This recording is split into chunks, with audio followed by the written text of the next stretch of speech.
नमस्कार, आप देख रहे हैं नवभारत टाइम्स ऑनलाइन। पिछले कुछ समय से अगर हम देखें तो देश में कोरोना और साथ ही इसका जो नया वेरिएंट है ओमिक्रॉन, इसके केसेस फिर से बढ़ने लगे हैं। यही हाल जो है वो देश के दुनिया के बाकी हिस्सों में भी देखा जा रहा है, जहां पर कोरोना के केसेस फिर से बढ़ रहे हैं। इसी के साथ तीसरी लहर की चर्चा हो रही है। ये भी कहा जा रहा है कि अगले 1 से 2 हफ्तों में देश में कोरोना के केसेस जो हैं वो पीक पर होंगे, यानी इनकी संख्या जो है वो बढ़ेगी। वहीं दूसरी ओर ये भी कहा जा रहा है कि इस बार का जो इन्फेक्शन है वो माइल्ड है और इसके जो पेशेंट हैं वो हफ्ते भर में ठीक भी हो रहे हैं। लेकिन अगर हम दिल्ली और मुंबई की बात करें तो वहाँ पर कुछ पेशेंट ऐसे भी हैं जो एडमिट हैं अस्पताल में, और इसके अलावा कुछ पेशेंट ऐसे भी हैं जो जिन्हें ऑक्सीजन सपोर्ट में रखा गया है। तो हमें इसको लेकर के अभी बिल्कुल लापरवाही नहीं बरतनी है और ध्यान में रखना है खुद को और अपनी सेहत का। हमारे साथ आज की इस चर्चा में जुड़ गए हैं बीएचयू के प्रोफेसर ज्ञानेश्वर चौबे जी, जो पिछले काफ़ी समय से या लगातार हम कहें तो वो कोरोना को लेकर अपनी बात जो है, जानकारी जो है वो लोगों तक पहुँचा रहे हैं। ज्ञानेश्वर जी, आपका बहुत-बहुत स्वागत है एनबीटी के साथ जुड़ने के लिए। नमस्कार शेफाली जी, एनबीटी के सभी व्यूअर्स को मेरा नमस्कार। जी। ज्ञानेश्वर जी, आपसे मेरा पहला सवाल यही है कि इस वक़्त जो केसेज़ आ रहे हैं, वो हम देख रहे हैं ओमिक्रॉन के अलावा भी कोरोना के केसेज़ जो हैं वो बढ़ रहे हैं। उनमें ओमिक्रॉन के केसेज़ भी हैं, इसके अलावा कोरोना के केसेज़ भी हैं। तो इसके पीछे क्या वजह है जो एकदम से इस वक़्त सर्ज आया है केसेज़ में? जी देखिए, जैसा कि लगातार हम लोग जब से ये कोरोना की कई वेव्स, अभी तक ये तीसरी वेव जो शुरू हो चुकी है, हम लोग लगातार इसको स्टडी कर रहे हैं और एक बात ये क्लियर है कि जब एंटीबॉडी का लेवल बहुत लार्ज नंबर ऑफ पॉपुलेशन में जो है वो कम होती है तो सर्ज आता ही है। और उसके साथ अगर कोई और वेरिएंट एसोसिएट हो गया तो बहुत जो है एक ड्रास्टिक लेवल पे चेंजेस आते हैं और बहुत नंबर ऑफ केसेस बहुत ज्यादा बढ़ जाते हैं। लेकिन अगर हम पहले केस की बात करें, दूसरे केस, दूसरे वेव की बात करें, फिर तीसरे वेव की बात करें, तो बहुत हमको डिफरेंस भी तीनों में नजर आ रहा है।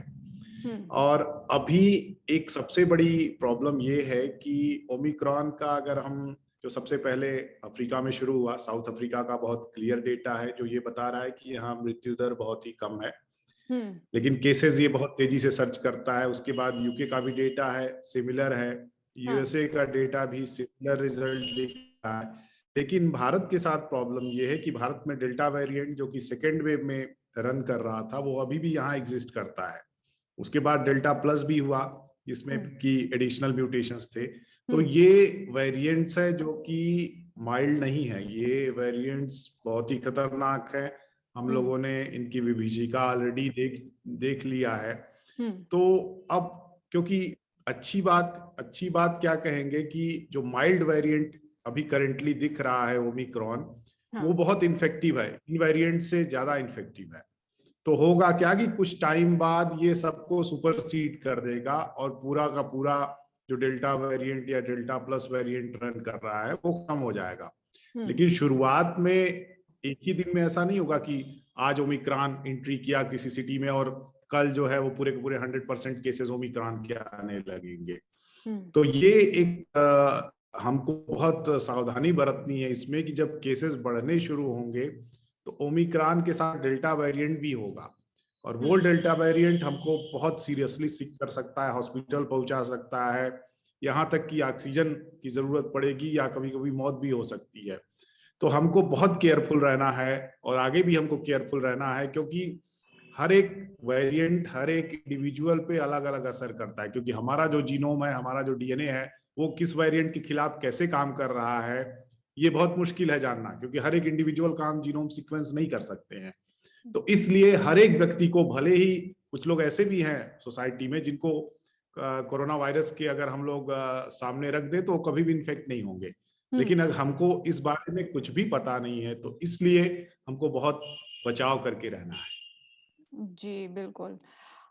जैसे कि आपने ये बात बताई कि हमें बचाव करके रखना है, तो ये कौन-कौन से लोग हैं जिनको ज़्यादा सचेत रहने की ज़रूरत है या जो इस वेरिएंट के प्रति वल्नरेबल हैं, उनको नाज़ुक हैं, संवेदनशील हैं वो इसके जी। लिए? जी, जी, जी, जी। देखिए, कोरोना वायरस के किसी भी वेरिएंट के प्रति कुछ कैटेगरी के लोग हैं जो कि बहुत ज़्यादा संवेदनशील हैं, जी। और जो ओमिक्रॉन है, इसके बारे में भी ये कहा जा रहा है, जो रिसर्चेज़ आए हैं, वो ये बता रहे हैं कि ये वेरिएंट जो अफ्रीका में पैदा हुआ, तो अफ्रीका में किसी ऐसे व्यक्ति के अंदर ये काफ़ी समय तक रहा, क्योंकि इस वेरिएंट में हर एक 15 दिन पे म्यूटेशन होता है। तो हर एक वो इसके साथ लगभग 32 म्यूटेशंस हैं हुँ, इसके अंदर। तो ये 32 म्यूटेशन, इसका मतलब कि ये काफी समय तक किसी एक व्यक्ति के अंदर रहा। तो हुँ, अफ्रीका में जो है वो एड्स के मरीज बहुत ज्यादा संख्या में पाए जाते हैं। तो ऐसे लोग इम्यूनो कम्प्रोमाइज्ड होते हैं। इनमें वायरस घुसेगा, इनको बीमार करेगा और लंबे समय तक इनको बीमार किए रहेगा, और वही म्यूटेट होता रहेगा। तो जैसे ही उसमें बहुत सारे म्यूटेशन हो जाएंगे, जैसे उसकी इन्फेक्टिविटी बढ़ जाएगी, फिर वो और लोगों को इन्फेक्ट करेगा। तो ये जो है वो एक बहुत बड़ा दुष्परिणाम है असल में हम देखें तो। और ये अफ्रीका में, क्योंकि वहाँ कम जो है वैक्सीनेशन है, वहाँ एड्स के मरीज ज़्यादा हैं। लेकिन अगर हम भारत की बात करें, यहाँ 8 करोड़ के आसपास लोग डायबिटीज़ 2 वाले हैं, और हमने देखा है कि डायबिटीज़ 2 वालों के लिए ये एक तरीके से बहुत ही खतरनाक उनको बीमार कर देता है। कार्डियोवैस्कुलर डिजीजेज हैं, 5 करोड़ के आसपास लोग उससे बीमार हैं। हमारे यहाँ बहुत बूढ़े लोग हैं, 80 साल के ऊपर हैं, 60 साल के ऊपर भी बहुत सारे लोग हैं। तो एक तरीके से एक बहुत बड़ी पॉपुलेशन है इंडिया की, जो कि इसके लिए बहुत हाईली वल्नरेबल है। हुँ, तो मान लीजिए कि हमारे घर में बच्चे हैं, लेकिन हमारा हर हर आदमी, यहाँ जो हमारी सोसाइटी है उसमें क्या है, जॉइंट फैमिली है, जिसमें जी, बूढ़े भी रहते हैं, बच्चे भी रहते हैं। तो मान लीजिए हम गए बाहर, हम इन्फेक्शन लेके आए, हमको तो भले ही कुछ नहीं हुआ, लेकिन हमारे घर में जो बूढ़े हैं उनको जो है वो बहुत सीरियसली ये सीक कर सकता है। तो इसलिए हर एक व्यक्ति की जिम्मेदारी बनती है कि वो इससे सीरियस रहे और इसकी विभीषिका को समझे। जी। अच्छा ज्ञानेश्वर जी, थर्ड वेव को लेकर के काफ़ी वक़्त से चर्चा हो रही है। आपसे जब पहले भी बात हुई थी तो इस पे हमारी आपसे बात हुई थी। तब ये कहा जा रहा था कि बच्चों पे असर हो सकता है। तो अब आप प्रेज़ेंट सिनेरियो को कैसे देखते हैं? कई देशों में जो है वो 12 साल से कम ऐज के बच्चों को भी वैक्सीनेशन शुरू हो गया है। तो अभी आप भारत के हिसाब से इसको कैसे देखते हैं? जी, देखिए, उस समय भी मैंने कहा था कि बच्चों पे इसका कोई बहुत सीरियस असर नहीं पड़ने वाला है। थर्ड वेव में भी मैं बोल रहा हूँ कि बच्चों पे इसका कोई बहुत बुरा प्रभाव नहीं पड़ने वाला है।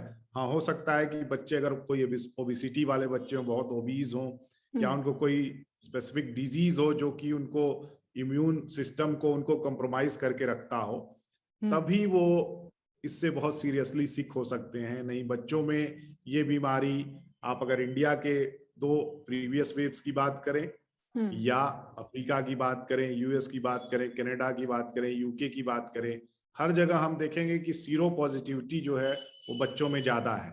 इसका हुँ, मतलब ये है कि बच्चे इन्फेक्ट हुए और हुँ, होकर के ठीक हो गए और हमको पता ही नहीं चला। तो बच्चे इससे जनरली बहुत कम अछूते हैं, बहुत कम उनके ऊपर कोई सीरियस होने का सवाल है। हुँ, फिर भी तो है, जो जो बच्चे इम्यूनो कॉम्प्रोमाइज्ड हैं, इम्यूनो कॉम्प्रोमाइज मेडिसिन ले रहे हैं, हुँ, उनके लिए ये सीरियस हो सकता है। जी।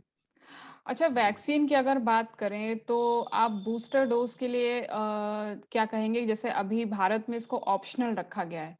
तो अभी आप जो ये जिस तरह से कोविड के केसेस बढ़ रहे हैं, तो वैक्सीन के रोल पर या वैक्सीन का रोल कितना असरदार होता है यहाँ पर?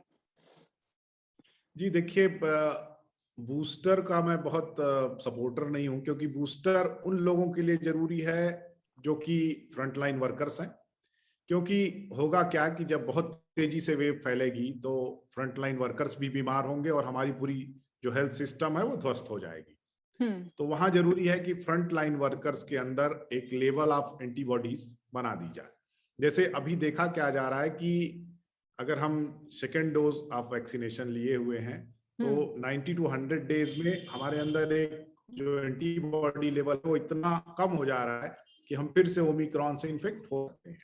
ऐसे लोगों को अगर हम एक वैक्सीन की डोज दें, तो 4 से 5 दिन के अंदर ही इनके अंदर एक बहुत हाई लेवल ऑफ एंटीबॉडी बन जाएगी और ये हुँ, प्रोटेक्टेड रहेंगे। हम्म। तो पुलिस वाले हुए, उसके अलावा फ्रंट लाइन वर्कर्स हुए, और जो लोग बहुत सीरियसली सिक हैं, जो इम्यूनो कॉम्प्रोमाइज लोग हैं, क्योंकि ये वायरस जैसे ही हमारे शरीर में घुसता है मल्टीप्लाई करना शुरू करता है और म्यूटेट होना शुरू करता है। तो हम्म। उस म्यूटेशन को रोकने के लिए हमको इसको कम से कम होस्ट देने की जरूरत है। और कहीं ऐसा हो जैसे कि अफ्रीका में हुआ, ओमिक्रॉन पैदा हो गया, तो हम्म। ऐसे ही बहुत सारे वेरिएंट को भी ये पैदा कर सकता है। तो इसीलिए हमको इम्यूनो कॉम्प्रोमाइज लोग जो कि बहुत सीरियसली सिक हो सकते हैं इससे, हम्म। उनके लिए मैं सजेस्ट करूंगा कि बूस्टर डोज जरूरी है। लेकिन जो हमारी जनरल पॉपुलेशन है, हम्म। कब तक बूस्टर डोज देंगे, क्योंकि हमारे पास भी एक लिमिट है वैक्सीन बनाने की। और अभी ओमिक्रॉन आया, उसके बाद फिर कोई वेरिएंट आएगा, क्योंकि वेरिएंट पे वेरिएंट आते रहेंगे। इसको रोकने के लिए हमको इन्फेक्शन कम करना है। इन्फेक्शन को जितना ही हम कम करेंगे, जितना ही वायरस हमारे अंदर आने का चांसेस कम होगा, उतना ही कम नए वेरिएंट आने का चांसेस कम होगा। तो एक तरीके से ओवरऑल हम अगर देखें, तो जिनको जरूरत है, जो बहुत हाईली वल्नरेबल हैं, अभी पिछले हम लोगों ने डिस्कस किया, उन्हीं लोगों के लिए बूस्टर डोज की जरूरत है, उन्हीं लोगों को दी जानी चाहिए। और लोगों के लिए कोई जरूरत नहीं, क्योंकि हो रहा है अगर वैक्सीनेटेड, फुल्ली वैक्सीनेटेड, तो ज्यादातर लोगों में जो एंटीबॉडी का लेवल है वो एक समय बाद भले ही रिड्यूस हो रहा हो, लेकिन कम से कम 1 साल तक उसके अंदर मेमोरी सेल्स रहती हैं। तो मेमोरी सेल्स जैसे ही हमें फिर से इन्फेक्शन होगा, वो बहुत तेजी के साथ वायरस को न्यूट्रलाइज कर देंगी और हम सीरियस होने से बच जाएंगे।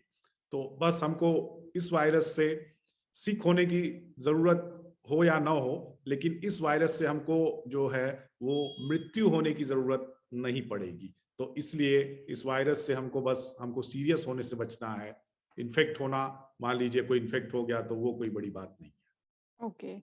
ज्ञानेश्वर, जैसे बहुत लोग ऐसे भी हैं जो वैक्सीन के मतलब योग्य नहीं है, कुछ हेल्थ इश्यूज की वजह से या जो भी, तो ये लोग अपने आप को कैसे प्रोटेक्ट कर सकते हैं कोविड से? देखिए, मुझे लगता है कि मैक्सिमम लोग ऐसा कोई अभी कोई गाइडलाइन नहीं है जिसमें कि किस व्यक्ति को वैक्सीन ना लगाएं करके है, हम्म। क्योंकि भाई जो एज है, एज के ऊपर जितने भी सारे लोग हैं, सारे लोग वैक्सीन जनरली लगवाने के लिए एलिजिबल हैं और लगवा भी रहे हैं। और हम्म। ऐसा कोई बहुत सीरियस साइड इफेक्ट भी लोगों में नहीं देखा गया है। हम्म। कुछ एक दो घटनाओं को छोड़ दिया जाए तो बहुत साइड इफेक्ट सारे लोगों में देखने को नहीं मिलता है। लेकिन हो सकता है कि कुछ जो सीरियसली सिक हों, जो घर में रह रहे हों, जो घर से बाहर ही नहीं निकल पा रहे हों, जी। जिनको न्यूरोलॉजिकल डिसऑर्डर्स हों या कुछ ऐसी चीजें हों, हम्म। तो उनके सबसे बड़ी बात, उनके परिवार वालों को ये चीज समझना चाहिए। और उनको इस बारे में, एक तो उनके परिवार के सारे लोग अगर वैक्सीनेटेड हैं, हम्म। क्योंकि हर्ड इम्यूनिटी का कंसेप्ट आपने सुना होगा। हर्ड जी। इम्यूनिटी का मतलब होता है कि अगर हम एक झुंड की बात करें, एक ग्रुप की बात करें, तो उसमें से ज्यादातर लोग अगर उस वायरस को फैलाने में नाकामयाब हो रहे हैं, तो ऑलरेडी वो लोग जो कि इस वायरस के खिलाफ वैक्सीन न लगवाए हों, वो लोग भी प्रोटेक्टेड रहेंगे। तो वही चीज जो है यहाँ भी हम लोग कर सकते हैं हम्म। कि जो परिवार में और सारे लोग हैं, सारे लोग वैक्सीनेटेड रहें, हम्म। सारे प्रोटोकॉल्स को फॉलो करें, और वो व्यक्ति जो कि वैक्सीन नहीं लगवाया हो, उससे एक निश्चित दूरी बना के रखें और उसकी देखभाल करें। तो मुझे लगता है कि ऐसे लोगों को भी बचाया जा सकता है। जी, बिल्कुल। अच्छा, आपने हर्ड इम्यूनिटी की बात की, इससे पहले हाइब्रिड इम्यूनिटी वर्ड भी आप शायद बता चुके हैं कई बार, जी जी इससे पहले। जी तो जी ये कितना अहम हो सकता है कोरोना से लड़ाई में? इसका जी, क्या शुरू से मतलब ही होता है? देखिए। जी। हाँ जी जी, हाइब्रिड इम्यूनिटी वो है जैसे कि अगर एक पर्सन नेचुरली इन्फेक्ट हुआ है वायरस से, अगर वो इन्फेक्ट होकर के रिकवर कर जाता है और उसके बाद वो वैक्सीन की डोज लेता है, तो हाँ।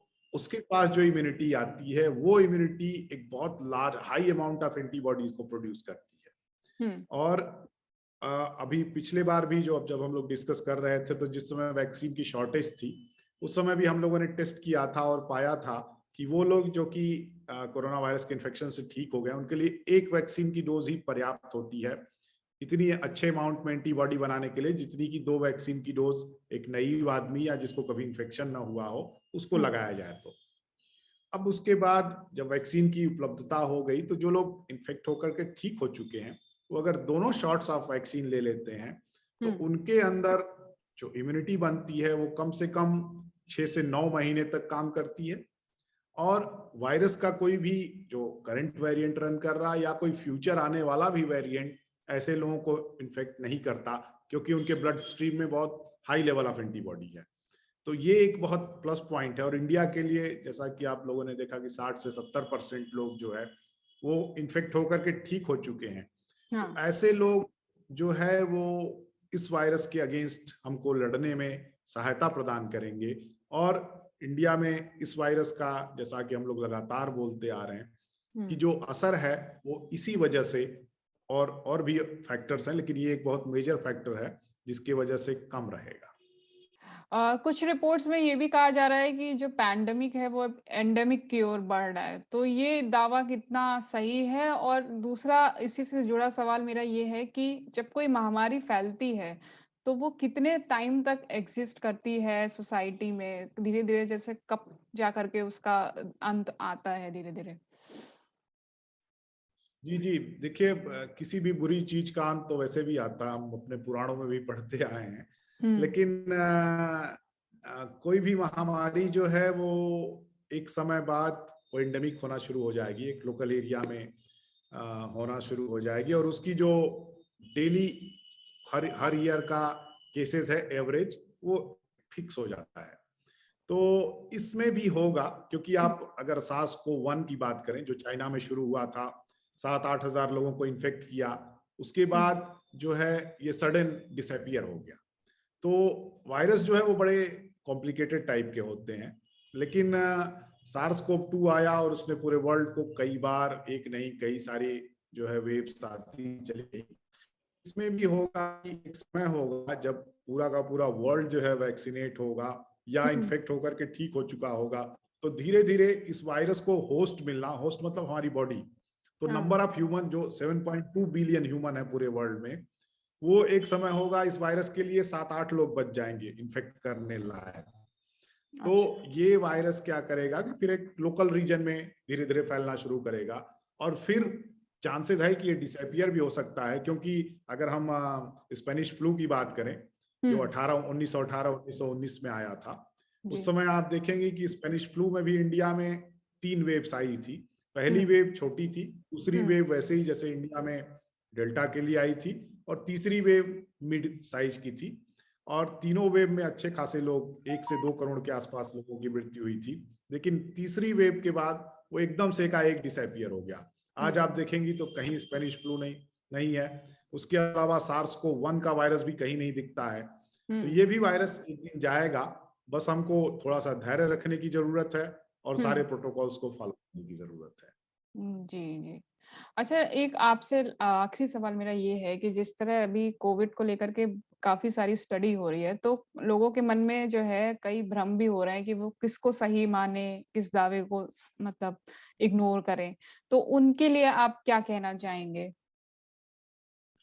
जी, देखिए विज्ञान जो है वो थोड़ा स्लो है, क्योंकि ये वायरस बहुत फास्ट है। 2 साल में इसने इतना तांडव मचा दिया, और 2 साल किसी भी साइंटिफिक रिसर्च के लिए बहुत कम टाइम होता है।